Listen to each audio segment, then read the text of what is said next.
Divide 313,860 divided by 5.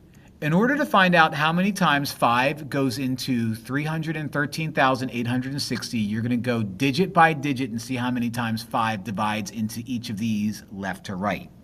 So does 5 go into 3? No.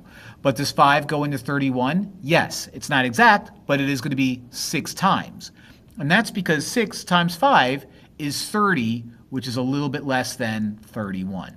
Now we're going to subtract those numbers. And when we subtract those numbers, 31 minus 30 is 1. Drop down the next number, which is 13. How many times does 5 go into 13? 2 whole times. So we'll write a 2 up there.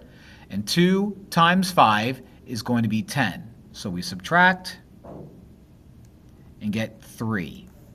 Now, let's drop down the next number, which is 8.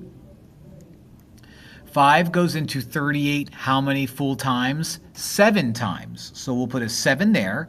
7 times 5 is 35. Subtract 38 minus 35 is 3. And we're going to drop down the next number, which is 6. 5 goes into 36 7 times again. 7 times 5 is 35. Subtract the numbers, you get 1. Drop down your 0. Almost there.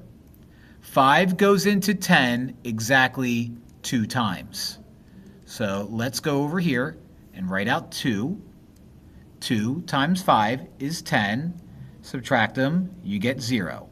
Since your remainder is 0, you have no remainder. So our answer is going to be 62,772. No remainder.